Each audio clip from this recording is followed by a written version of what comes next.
ሮናልዶ የሚያስከትላቸው ደጋፊዎች አሉ።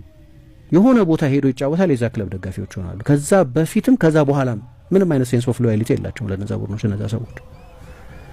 ምሳሌ ያው የመጀመሪያ ትልቅ ክለብ ማንቸስተር ዩናይትድ ነው። ከዛ ብዙ ደጋፊዎች የሪያል ማድሪድ ደጋፊ የሆኑበት ምክንያት ክርስቲያኖ ሮናልዶ ነው። ከዛ ብዙ ሰዎች ደግሞ የሆነ ጊዜ ድንገት የዩቬንቱስ ደጋፊዎች ሆኑ። አሁን በጣም ብዙ ሰዎች የአልናስር ደጋፊዎች ናቸው እና የፖርቱጋል ደጋፊዎች ናቸው።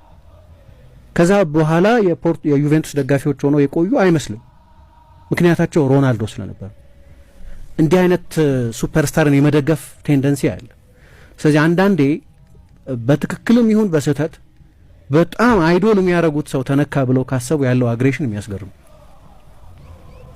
ምንም ራሽናሊቲ የሌለው እና የዛን የተነገረበትን ዓላማ ኮንቴክስት እንኳን ለመረዳት ትንሽዬ ክፍት ቦታ የማስቀረት ፍላጎት የሌለበት። ትናንትናም ቺኮ ኮንሴሳው ተመሳሳይ አስተያየት ሰጠ። ብዙ ነገር ነው የተናገረው ስለ ሮናልዶ ወደር አልባ ጎል አስቆጣሪነት ተናገረና ግን ግዴታ እኮ የለብንም ለሱ የመስጠት እንደዛ ስለሚባል አሁን ይሄ ለኔ ብትጠይቅኝ በዚህ ንግግሩ ላይ የማየው መንፈስ ሮናልዶ ኳሱ ለሱ ብቻ እንዲመጣ ያስገድዳል የሚሉ ሰዎች ስላሉ አያስገድድም ነው። ኡዝቤኪስታን 5-0 ባሸነፈችበት ጨዋታ ላይ ሁለት ጎሎችን በማስቆጠር ማን ኦፍ ዘ ማች የተባለው ክርስቲያኖ ሮናልዶ ከጨዋታው መጠናቀቅ በኋላ ምን አለ የሚለውን በዚህ ቪዲዮ ላይ እንደተለመደው ወደ እናንተ ይዤላችሁ ቀርብ ያለው ቪዲዮውን ኮፒ ሊንክ እና ሪፖስት እያደረጋችሁ የተናገረውን ንግግር መከታተል ትችላላችሁ።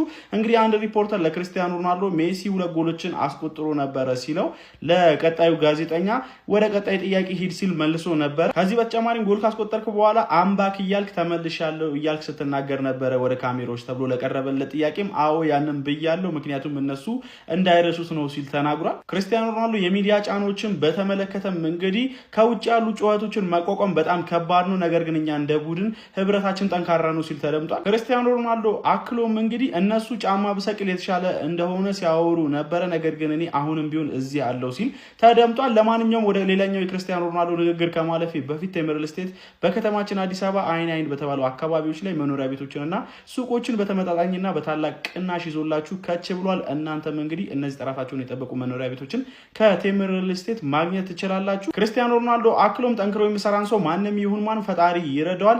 እናም ይሄ ሳምንት ከባድና ጨለማ ነበረ። እግር ኳስን ሪታየር ባረግ ወይም ደግሞ ባቆም እንደሚሻል ታስቦ የተጀመረ ሳምንት ነበረ። ነገር ግን ከዚህ ቀደም እንደቆየሁት ቆይቻለሁ፣ ምክንያቱም ከእግር ኳስ በላይ በስራ አምናለሁ።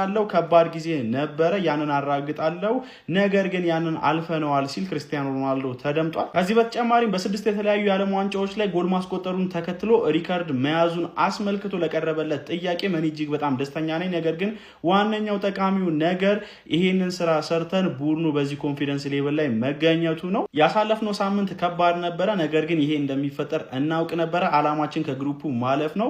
እናም በ4 ነጥብ እንደማስበው ከሆነ ካሁኑ አልፈናል ሲል ክርስቲያኖ ሮናልዶ ተናግሯል። ምን ጀምሮ እናንተ እንደ ሁልጆ ኮፒ ሊንክ ሪፖስት ያርጋችሁ ጀምራላችሁ ማለት ፎሎ ማታረጉ ሰዎች ሁሉ አይደል? ማን ከዲያጎ ኮስታ ነው ምን ጀምሮ ማን ክሊን ሺት ይዛል፣ ምንም ነገር አልተቆጠረብህም፣ ምናምን ጽድት ያለ ገብቷላ።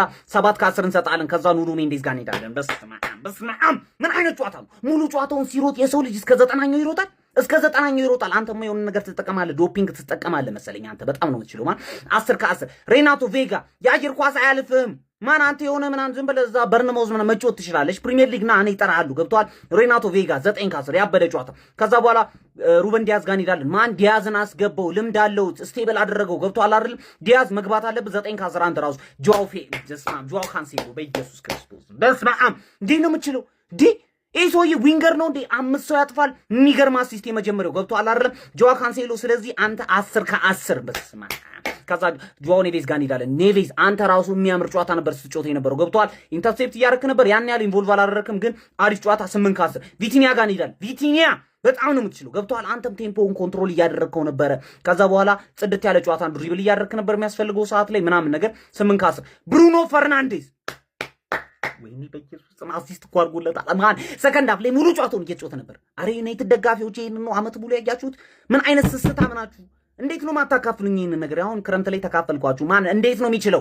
15 በጣም ነው የምትችለው። 15 20 20 ነህ ገብቶሃል። ብሩኖ ፈርናንዴዝ በጣም ነው የምትችለው 20 ማለት ነው። ከዛ በኋላ ደግሞ ማለት ነው ከእንትና ጋር እንሄዳለን ማለት ነው ፌሊክስ ጋር እንሄዳለን። በስመ አብ ፌሊክስ ምን አይነት ጨዋታ ነው የሚጫወተው? ሁሉንም ነገር በፌንሲ ነው የሚያደርገው። ፌንሲ ነው ገብቶሃል። የሆነ እንዲህ በተረከዙ ምናምን ምን አይነት ጨዋታ ነው የሚጫወተው? ይሄ ሰውዬ ራሱ አልናስር መሄድ አልነበረበትም። ማን ሳውዲ አያስፈልግም ገብቶሃል። አንተ በጣም ነው የምትችለው አንተ ራሱ 9 ከ10 ማለት። ከዛ ክርስቲያኖ ሮናልዶ ጋር እንሄዳለን። በስመ አብ ምን አይነት ሰው ነህ አንተ? 41 ዓመት እኮ ነው 41 ከ10 41 ነው የምሰጠህ ገብቶሃል። ምን አይነት ሰው ነህ? በስመ አብ እኔ በቃኝ ማን 2 ጎል አገባ። ጭራሽ ሃትሪክ ሰርቶ ነበር መጨረሻ ላይ ለጥቂት ወጣበት። እናቴ ተሙት። ጉዳችሁ ነው። ኔክስት ጌም ካገባ ሰው ገላለሁ ገብቷችኋል አይደል? ከዛ በኋላ ኔቶ ጋር እንሄዳለን። ኔቶ በጣም አሪፍ ጨዋታ እየሮጥክ ነው፣ ዲፌንሲቭሊም እያገዝክ ነው። ክሮሶች በደንብ ከዚህ በኋላ ደግሞ ማብዛት አለብህ ገብቷል። አሪፍ ክሮስ እያደረክ ነው፣ ግን ከዚህ በላይ ክሮስ ማድረግ ትችላለህ አውቃለሁ። 8 ከ10 በጣም የሚያምር ጨዋታ። ምድረ ጭላዳ አፍን ትዘጋልኛለህ። ምድረ ክፍታፍ ይዘጋልሃል። ሮናልዶ ይህን ትበላለህ። አፍን ስክፍት ለነበርኩላ ይሰጣል። ከኔ ጎድ ጋር አታውራ፣ ከኔ ጎድ ጋር አታውራ። አፍን ያዘጋል። ነግሬሃለሁ አባቴ። ገና ትቆጥራታለህ። ምድረ ጭላዳ ትቆጥራታለህ። ይህን ትበላለህ። በስተመጨረሻ የሮናልዶ ደጋፊዎች እንኳን ደስ አላችሁ። ፋይናሊ CR7 ዴሊቨርድ። የሚገርም አጨራረስ ይውላችሁ። እኛ እንደዚህ ነው ኢንጆይ አድርገን የምናየው። የምሬ ነው የምላችሁ። እንዴት ነው ወደነ ምባፔ ወደነ እነሱ 4 ጎል ይጠጋል ወይስ አይጠጋም? ያስቆጥራል ወይስ አያስቆጥርም? የምናየው ይሆናል።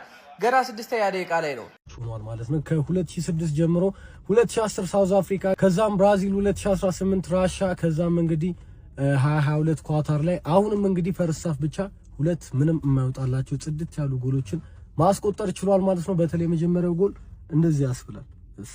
ለማንኛውም የክርስቲያኖ አድናቂዎች በሙሉ እንኳን ደስ አላችሁ። ይህ ብቻም አይደለም፣ የፖርቹጋል በዓለም ዋንጫ ታሪክ የፖርቹጋል ቶፕ ስኮረር መሆን ችሏል ማለት ነው። 10 ጎሎችን በማስቆጠር ኢዜቤው ነበረ 9 ጎሎችን በማስቆጠር አሁን ክርስቲያኖ በልጦ ተገኝቷል ማለት ነው። የፖርቹጋል የዓለም ዋንጫ ምንጊዜም ቶፕ ስኮረር መሆን ችሏል ማለት ነው። ይመቻችሁ። ብሩኖ ፈርናንዴዝ ሰጠው፣ አገናኘው። ሮናልዶ ክርስቲያኖ ሮናልዶ ጀግና ነን።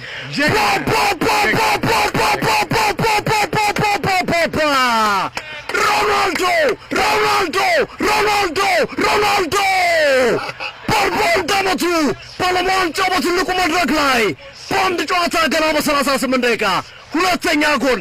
ሮናልዶም ሳቀ፣ እግር ኳስም ሳቀች። ክርስቲያኖ ሮናልዶ ግርሜ መግለጫ እየሰጠ ነው ከጥቂት ደቂቃዎች በፊት ከጨዋታው በኋላ ማለት ነውና አንድ ጋዜጠኛ የስተርዴይ ሜሲ ብሎ ሲጀምር ዘጋውና ኔክስት ኩዌሽን አለ። ትናንት ሜሲ ብሎ ገና ምንም አላለም እኮ ገና ትናንት የሜሲን ስም ስለጠራ ብቻ ወደ ቀጣይ ጥያቄ ብሎ ቆርጦታል። የጋዜጠኛውን ጥያቄ ሳይቀበል ሮናልዶ እውነቱን ነው። እኔ ሰዎች ለምን ሜሲ ሮናልዶ እያሉ እንደሚፎካክሩ አልገባኝም። ሁሉም ሰው የራሱ የሆነ ኳሊቲ ያለው እውነት ነው።